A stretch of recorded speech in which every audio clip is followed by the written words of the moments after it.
Right, morning. Welcome all. Back in the seat, back in Wisdom's Chats. After taking a day off yesterday, but not really taking a day off because we did the Wisdom's Global Leadership Masterclass yesterday.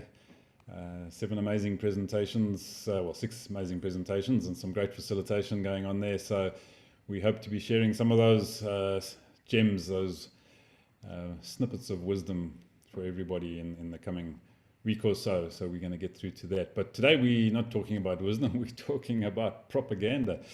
And I've got a feeling Tabiso was the one who sparked off this discussion. So Tabiso, propaganda. What is propaganda? What happens? Who puts it out? Who's listening to it? I think that propaganda has a negative connotation, and of course it's warranted, considering what happened in the 20th century with like Hitler and the Nazi, I think that what transpired with the Nazis is just pure evil, um, but, propaganda is just everywhere, we see this with the depiction of Africa by the West, I'm sure, I think, yeah, we are a third world country and we are an emerging economy, but it's not that bad, And, how is Jesus white again? I think that propaganda is just everywhere, And we see it with our money, a simple thing like Nelson Mandela, and he's always there, he's always watching. Um, like because I'm always in Sandton and like Sandton is like a second home, I always see like Nelson Mandela everywhere, he has statues, he has stores that actually sell, gold coins, and um, he has shops that actually sells like the type of clothes that he wears, I think that propaganda, man, is a way to immortalize a person or a certain situation, um, because of what I constantly see here in Sandton, with Nelson Mandela, I actually believe in the hype, the hype of that he's a great man. And he is like Nelson Mandela, wow, like he is a great man, like, like, yeah, he's like one of the greatest men who ever lived. And I think that when we have propaganda, things like bridges and, streets and roads, are named after him, it actually makes him greater, it makes him better, better than the greatest, So I think that when it comes to that, propaganda actually works, because of the propaganda and the aura around Nelson Mandela, like, man, he is like great, he's like an immortal, and it is because of this propaganda, Essentially what propaganda is just one story that's being told multiple times, like repeatedly, it's habitual, it is a story that is told in the best possible light, that is what propaganda is, and, propaganda is a big thing when it comes to the advertising industry, and PR. I think that essentially that is what propaganda is, it is putting the best possible light on a certain situation, it is one-sided, it is biased commentary, um, I propaganda, man, is just everywhere, like TV, like, that KFC chicken or burger is not, it's not the way that it should be, like how it appears on TV, and I think that's just propaganda, propaganda is flattery, propaganda is deception. It is what we humans do best, propaganda is just, yeah, and, with the advent of social media, it actually has allowed that the opportunity to actually create this propaganda, because now we can actually take pictures, and filter them and actually show this side. Of course, it does induce a bit of, anxiety and depression because you are not who you say you are, but we have a chance, we have a chance nowadays to actually present the best possible version of ourselves, to actually propagate propaganda, to actually create brands. And I think that social media, man, it has actually done wonders when it comes to that. You know, propaganda is the world. It is what actually moves everything. You know, the essence of sales is the essence of selling something. You know, propaganda is just how we move about in the world, you know. So I think that's just my contribution on today. And I'm so happy that, you know, internet today, like, man, this is a good day. So I think I'll just end it there and not jinx everything. So thank you, Ivan. Thank you, God. So I love that your prayer is, please let there be good internet today. Man. Thank you.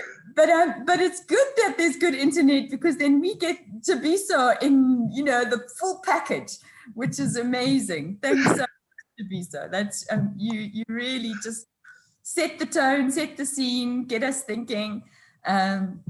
So Trevor, you also, this was something that you prompted, this whole thing of propaganda. So what was your thinking around it? What is your thinking around it? Yeah, it was stimulated by Thabiso talking about Hitler and that war, and then me thinking about the current situation, 2021. I look around the world, and there seem to be there's almost two sides of the coin on the go at the moment. That the world is in total crisis, and that certain people are responsible for this, and then you have a look at the other side of the coin. Those people that seem to be creating the crisis are turning around and saying, no, our way is the right way. And I'm just wondering how the wool has been pulled over my eyes. So it's probably Ed doing it all. And I was hoping Ed would come up with a dictionary definition, because something that Thabiso was talking about just didn't strike for me, and I didn't have the chance to go and have a look at dictionary definition. But I feel that propaganda has something to do with powers that be that actually manipulate information, and they really leave out the deep problems in a society. So I'm sure Ed will help us out with that just now. But let me, then Thabiso went down a route where he was talking of Mandela, propaganda, and he went into hype, and then he went into, and I wrote down here, spin. And is there a difference between marketing hype and marketing spin? To actually, you talked of a great word there, immortalize, which Thabiso used. And I'm sitting thinking, well, is marketing hype, spin, is that propaganda? I don't think so. I think there's a distinction. And then the biggest problem that I think we're dealing with in the world is how to distinguish between fake news and genuine news. I now don't even know that what I'm saying is genuinely what I'm thinking. I'm so discombobulated. I haven't got a blooming clue what the social media is doing. So, you know, am I sprouting fake news, or am I sharing real news? How do we actually sort this out? Is there a huge global propaganda campaign? And as a result of bringing this up, I did go out and do a little bit of research, and I love this because I'm extremely visual. And so I love that particular link, and you like Canva. And Canva did a bit of research into visual propaganda, which is excellent. So if you go through and you see how people have actually utilized visuals to actually spread their propaganda messages from a political perspective, it's an interesting indication of how a message is spread to actually redirect people. And I'm wondering what the visual propaganda message would be for 2021 going into 2025 to 2030. And I suppose there are messages like there would be Black Lives Matter on the one, and what would be on the right-hand side. So I'm sure Black Lives Matter would probably be considered left. What would be considered right? I can't recall what sort of images actually came up there. Some of you can remind me on that. But I just thought this was interesting to take us down this direction and try and distinguish between, I suppose, fake news and genuine news. And is all of this propaganda? I don't know. Thanks, Trevor. So you just actually just raised the question more and more and more, which is what this is all about. So now we all have to go and think about it some more, which is the point. So thanks. Edward, the dictionary was waived. We need to know. Tell us. Yeah, Trevor's so right. I did look it up in the dictionary, actually. And it says propaganda, an organized program of publicity, selected information, etc., used to propagate a doctrine, practice, etc. So, and I think Tabiso sort of hit on it. Now propaganda's got a negative connotation. I should imagine if people put out a leaflet or information, say around the Bible, that wouldn't be viewed with a negative connotation, and unless, of course, you're a non-believer, it would be seen as a good thing. But that is propaganda. It is selected information. And I thought it's really interesting what Tabiso said about Nelson Mandela, that because of all the propaganda, because of all the story, we've got one side story, we've got an immortalized guy, and it's almost, you can't say anything against Nelson Mandela. But if you look in Nelson Mandela's past, it is not all squeaky clean. So I think, yeah, that was interesting that, you know, it just this continual narrative that keeps on and keeps on and keeps on and keeps on. And it builds, I think he said, best possible light, one-sided commentary, bias. And I think that's the element of propaganda. Now, of course, in some countries, including the UK, we have what's called the fourth estate, the press, and the freedom of the press. And the press are there to hold the rest to account. So really, the idea is that no one can get away with propaganda because we have this free press, which will find them out, which will balance it out and will hold them to account. And it's quite interesting because Trevor touched on social media, and that's now described as the fifth estate, which almost distorts, you know, because very simply, and Tabiso mentioned it, on Instagram, you can apply filters. And in fact, it's almost compulsory to apply filters on Instagram. You don't put, and sometimes people actually put on, this picture is unfiltered. And then you can go even further with AI. You can have deep fakes. So you can have people that look like Tabiso actually not being Tabiso because you've deep faked it. But going back to the fourth estate and the press and the idea that they will hold government to account, government and business has suddenly realized that actually there's a very simple way to circumnavigate the fourth estate and not be held to account. And that is the fact that press are lazy. And all you've got to do is put out a well-crafted press release and the press will copy and paste it. And I'll give you two examples. This one is from the 8th of June. It was widely carried in BBC, local radio, all the local press, the national press.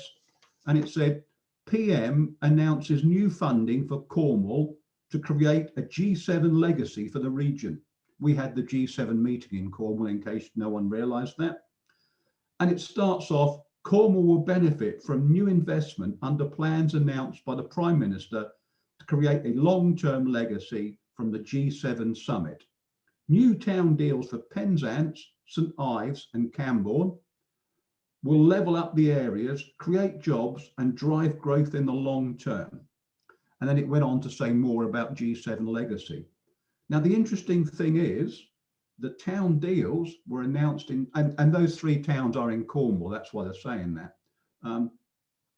The town deals were announced in 2019 and towns had to bid in to get the funds. It's a process that's been ongoing since 2019. And it was actually due to reach its climax and have the announcements in April. But it got delayed because things always get delayed. And there were 90 other towns throughout the UK that got the money. It has nothing to do with G7 whatsoever, but every single news outlet merely copied and pasted that press release, because I went and found the press release on the government website, and they've just cut and pasted it. Strange enough, I've now got a complaint to the Cabinet Office, I've got a complaint to the BBC, I've got a complaint to my local radio, I've complained to my MP, and once I've been through that process, I will be complaining to Ofcom, which is the regulator. But I won't get anywhere. The other example I wanted to use about a good press release, some of you will know that I'm a vegan. Yes, I am a Camborne propagandist. And the really incredible thing is this money that's being handed out under the town deals, it's being handed out in 4 cohorts. 1, 2, 3A and B. So obviously they are fans of Trevor's and wanting to go 1, 2 and 3, but there's 4 groups, so they call it Penzance, Camborne and St Ives are in the 4th cohort. They are getting the money last. We're not getting our money until 2022. So anyhow, so that's a good example of how the 4th estate does not stop propaganda from the government. And we're a relatively uncorrupt country. I say relatively uncorrupt. The other example I wanted to use was, as you'll know, I'm a vegan, so I take a great interest in vegan affairs. And there was an article in the Times which said vegans risk missing vital brain nutrient. I thought, well, that probably explains a lot. So I did a bit of research, and the article was all about how this scientific research had shown that vegans get less choline than meat eaters. Oh, well, that's interesting. I didn't know that. And as you know, I'm an Ask for Evidence ambassador. I always like to see the evidence. So I went and did some research and found the source of this article, and it was a press release from a lady called Emma Derbyshire. And when you look at and it was an article published in a scientific journal, but it wasn't research, it was an opinion piece. It was Emma Derbyshire's opinion. And when you then looked at Emma Derbyshire, you found, and what she said was that the main sources of choline are beef, eggs, dairy products, fish and chicken. Smaller amounts are found in beans and crucifix, I can never say it, things like broccoli. Yeah. And then she went on to say, you know, that milk was a really good source, that dairy was a really good source of choline. So I did a bit of research. Emma Derbyshire gets paid by the Meat Marketing Board. She also gets paid by a nutritional supplement company. And then America is a wonderful place for finding information out, because their Department of Food and Agriculture publish the chemical content of almost single thing you want to know about, whether that's a piece of beef jerky, whether that's a taco, whether it's a dill pickle or a donut, They have that information. And mozzarella is a dairy product. It has 13.5 milligrams of kaolin in it per 100 grams. Hummus, which is beloved by us vegans, we eat tons of this stuff. We just love it. You know, give us a bit of bread and hummus, or some vegetables to dip in some hummus, and we are like in pigs in what's it. That has 46 milligrams per 100 grams, so more than 3 times more than dairy. Propaganda is selected information to promote a point of view. You couldn't be more selective than Emma Derbyshire in that article. And unfortunately, the press just copied and pasted her press release. She issues a brilliant press release. So if you ever want to get any fake news out there, just craft a really good press release, and then journalists who are lazy sods will fall upon it and promote your propaganda for you. So that's my views on propaganda and the free nation state of Camborne.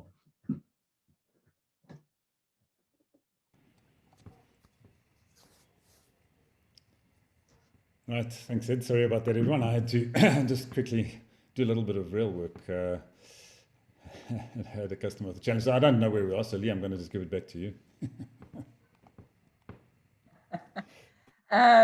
Thanks, Ivan. Edward, what brilliant examples.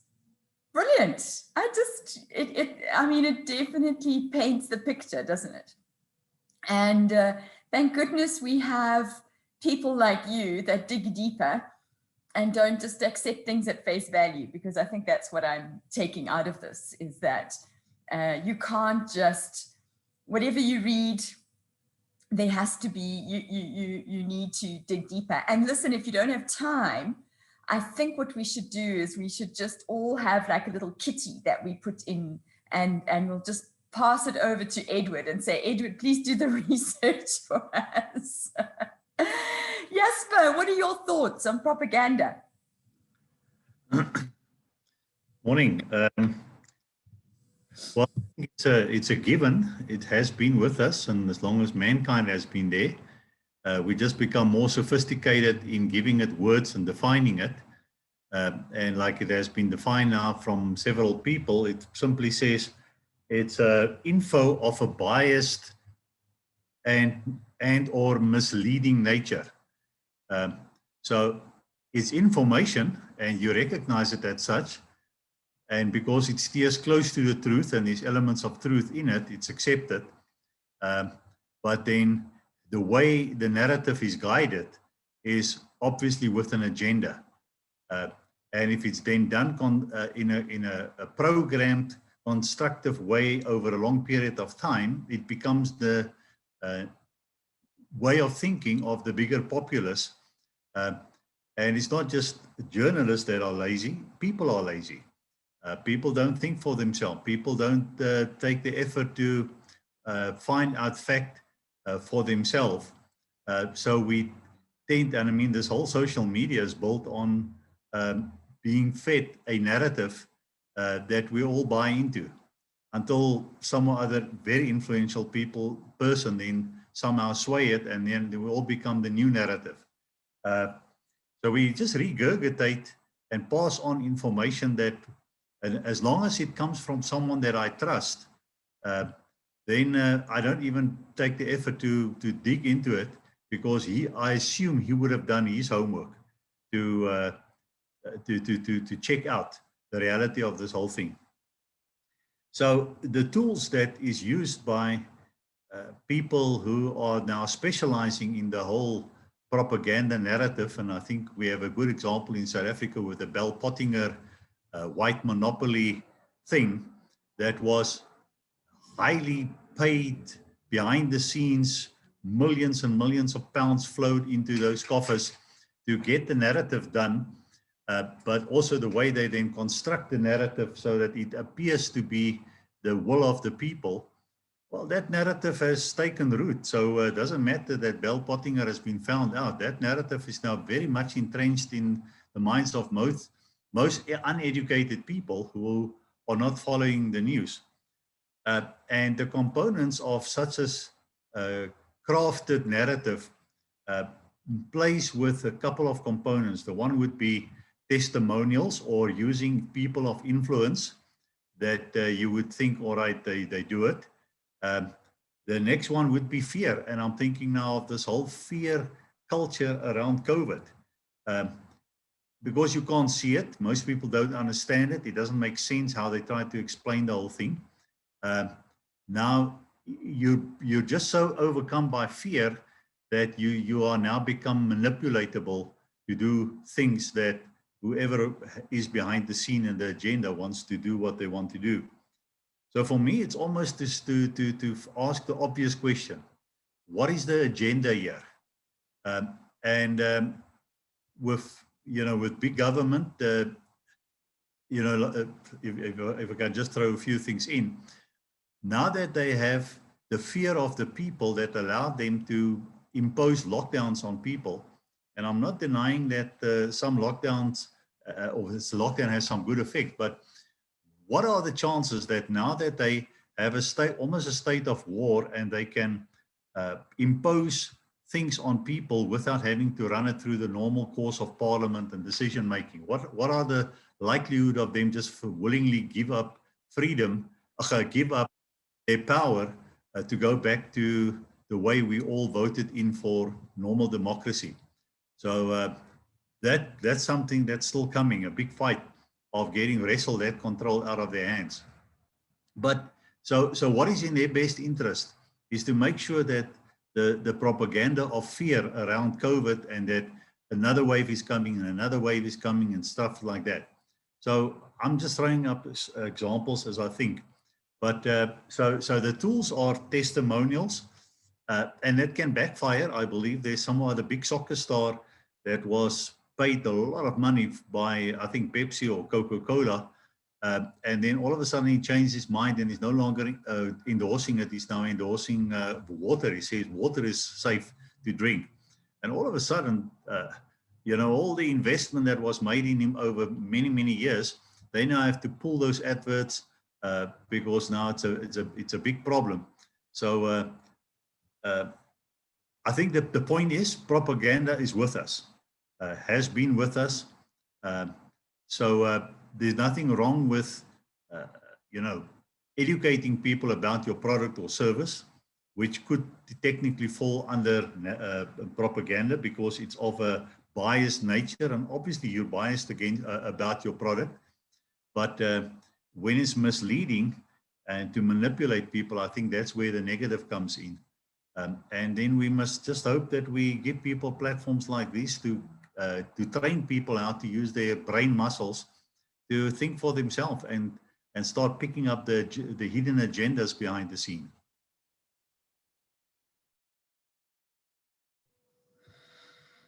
Thanks, Jasper.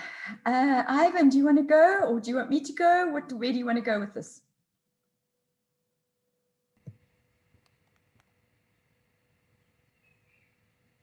Do I need to say any more? I think. There you go. I think. Sometimes I think. Sometimes I just. Sometimes he sits. Sometimes he sits and thinks. Really, at the end of the day, the big problem with propaganda is people just don't think for themselves. They simply read or listen or watch whatever it is that they're reading or listening or watching and believe it. Because it was said, and I think Ed said it earlier.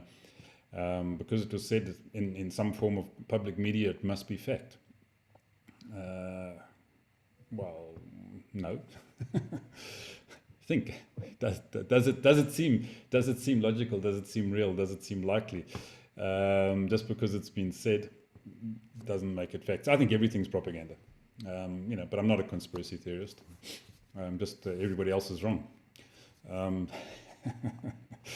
No.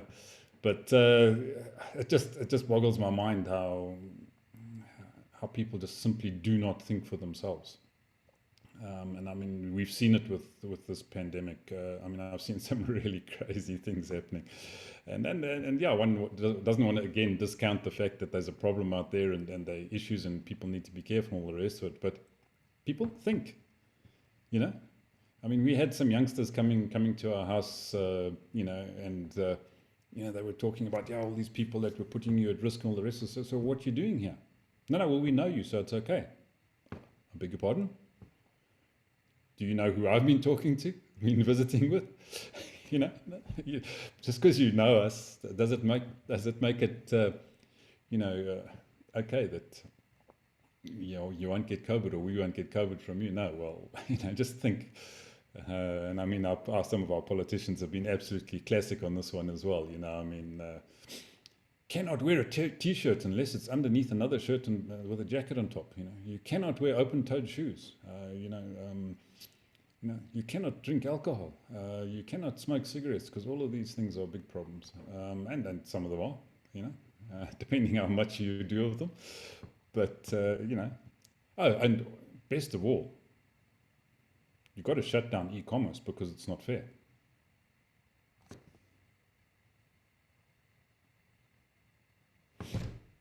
Think, people. So that's me. Lee, back to you. Thanks, Ivan. Also great examples. I was thinking about this idea as you were all talking. You know, the obvious thing is, yes, you want to think, and you want to think for yourself, and you want to feel as if you are not the recipient or the victim of propaganda. But I think we've been so propagandized our whole lives, we actually don't know. And my own bias is to not be suspicious. So I'm not a naturally suspicious person. That might mean that I'm naive and can fall victim to what people tell me, because my inclination is to trust. That is my first step in life. And I don't do that. I remember very distinctly somebody saying something to me at a few years ago. I can't remember the incident, asking for money or something. And I completely believed their story. And it was only when I reflected on it a bit later, I thought, no, that doesn't add up. Now, I wish I had thought about that at the time, but so it's not easy for me to see some agenda on behalf of somebody else that is imposing themselves on me. So I am probably somebody that would accept most of the time what is being presented to me. Through time, obviously, I have become a little bit more, do we get more jaded, more cynical? I don't know, or whether it's just wiser. Maybe hopefully that's the best spin on it.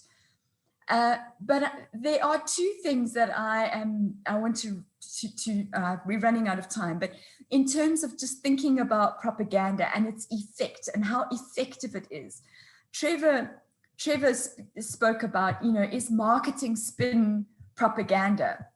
Well, it's interesting that the whole advertising, marketing process is the propaganda of a capitalist system. Now, you may agree that that is how we as people need to sell and exchange and transact in order to keep the cycle going. But it's propaganda. It's telling you that you need to buy stuff that you don't really need in order to keep an economic system viable. So I think that there's that. I think the other thing that, and it's interesting, I did take a look quickly, Trevor, at the link that you sent, with the various images from Canva. And there were several that said, women, you can do it. You can fight in this war. You can have a place in the Second World War. There were several of them that said, your place is at the coalface. You can make a difference in the war effort, however it's phrased. In other words, getting women to see their role as vital to the war effort. Obviously, because the men are all fighting and they need women to manufacture the weapons and whatever other else needs to be manufactured to keep a nation going. So it was pulling women out of their homes into the workforce, training them to do the jobs that previously men had done. And it worked in droves. Women pulled themselves out, they got down, and they discovered they could do things that they didn't realize they could do. Now the men all come back from war. They need these jobs. What do we do with all these women that have got that the men need the jobs? Women, your place is in the home. You've got to look after the children. You are breaking down the economy. You are taking the money out of the mouths of your children if you don't go back home and look after them while the men are the providers and the ones who need to take the jobs. And it worked. And it worked. And it's taken decades and decades. And even as a child, I was brought up, Lee, you're not the breadwinner. Your place is subservient to, and even now, gender equity in terms of pay and all of those things. And I'm not a feminist. I'm just saying this is propaganda. This is propaganda and it works. And that's why people use propaganda. So I didn't have anything to say on this subject, obviously. And with that, I'm going to ask if there's somebody else that can come up with a topic for Monday. Thanks. Yeah, it's all propaganda. So don't believe a word of it. I thought bias might be quite interesting to think about. Sorry, Ed, say that again? Bias. Bias. Yeah, I was reading a fascinating, well, I wasn't reading, someone's telling me.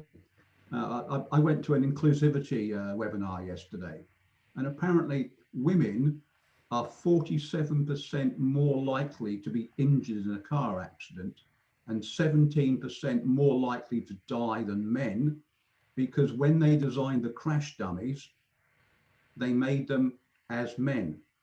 And of course, women are generally smaller, and therefore the anti-crash stuff in cars doesn't protect a woman as well as a man. And then they said that in AI, 80% of all AI programs have gender bias in them. And they also have racial bias, because AI things recognize white faces much better than they do black faces, because most of the people inventing AI stuff are white males. So I thought, bias might be an interesting thing to look at. And that stat about I haven't researched that stat about the cars, but instinctively it feels right, because when you look at crash dummies, they tend to be sort of men's size, don't they? So statistics and then let's talk about bias on Monday. That seems like a good topic. Nice. Thanks, everyone. All right, go out there. Don't be biased. Don't fall for the propaganda. Join us at 9 o'clock if you can at the chamber. But otherwise, have a great weekend, and we'll see you Monday morning. Go well, folks.